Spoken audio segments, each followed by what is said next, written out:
All right, so today, the beginning of today is going to be looking at conflict. And again, keep in mind the building blocks. We wanted to get to a point where it's safe to address an issue in a way where they're on the same side. It's never me against you. It should always be, if we get this right, it's always you and me against the issue, whatever that issue may be. And what often gets in the way of that happening is missing structure. So we're going to share with you a structure that's called the Fair Fight for Change.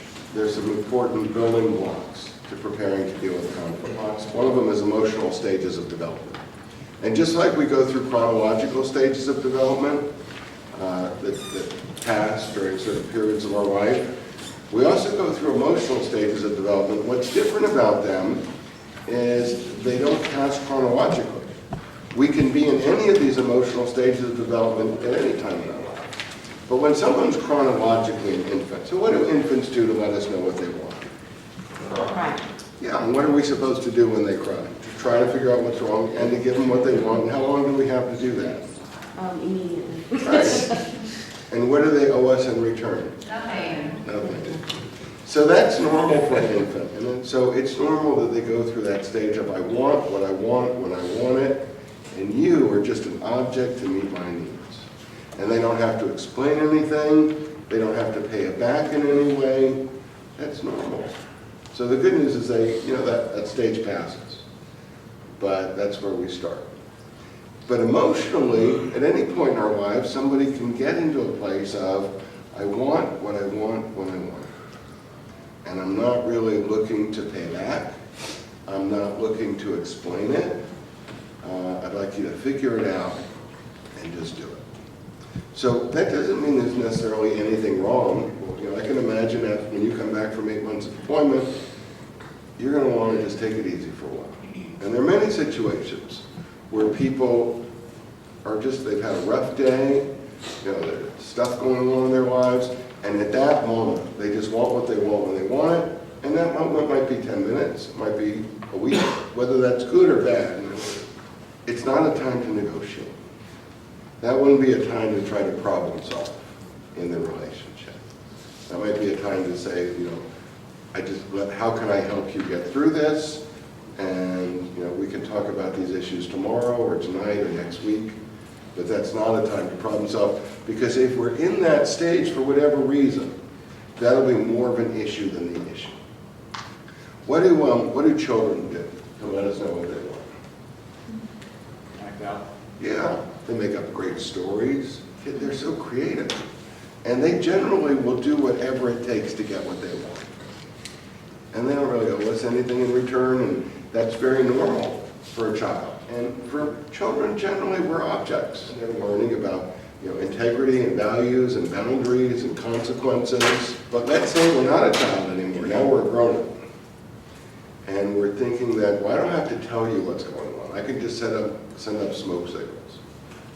And you're supposed to take that limited information, figure out what I want, and do it.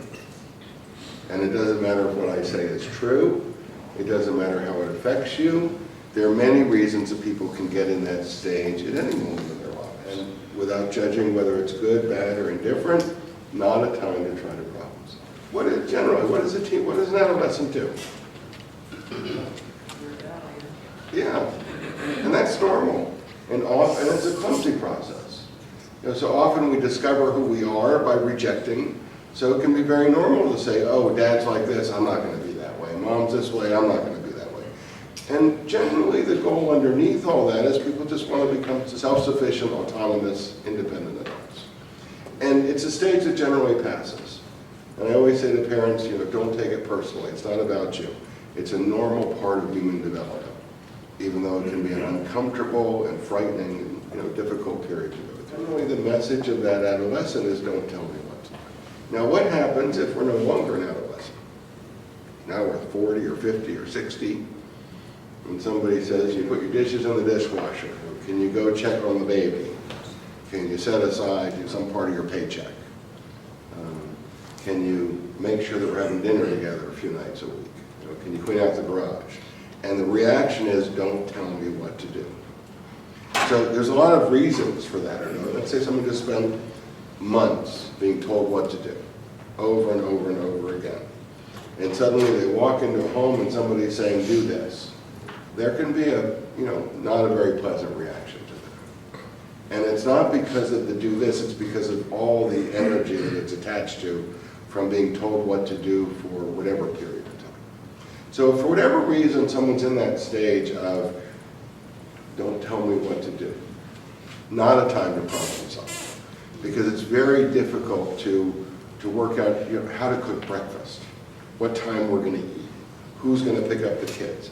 The most basic issues can be like the Himalayan elements. If someone's coming from that place of don't tell me what to do.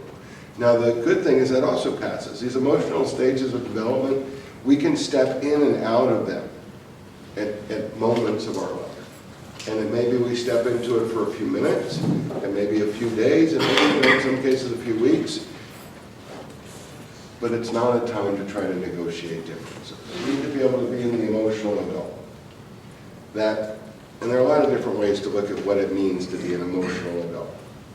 First of all, it involves having empathy and mutual concern for the other person. It involves coming from a place of wanting the relationship to win. Recognizing that if there's one winner and one loser, everybody loses when it comes to intimacy. Because if we sabotage our ability to get our bonding needs met, we've probably lost much more than we've gotten. That emotional adult for me is someone who can stand in the future in which their dreams have come true. And can ask themselves from that place in the future in which my dreams have come true, how do I need to address this today to give myself the best chance of creating that future? Because often we make decisions from the past. Here's something happened in the past, I didn't like it, never want to go through it again, and we end up making decisions that keep us stuck in the same cycles over and over. And it doesn't mean that we can be in that place necessarily at any given time. There's a lot of factors that can influence how we're feeling and what's going on in our lives on any particular day.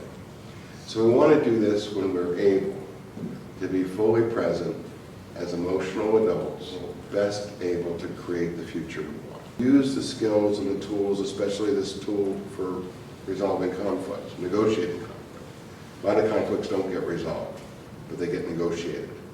Sometimes the end of the negotiation is realizing we're not going to work this out. And then you get to decide, is it really a big deal or it's not really a big deal? But more often than not, people do work it out.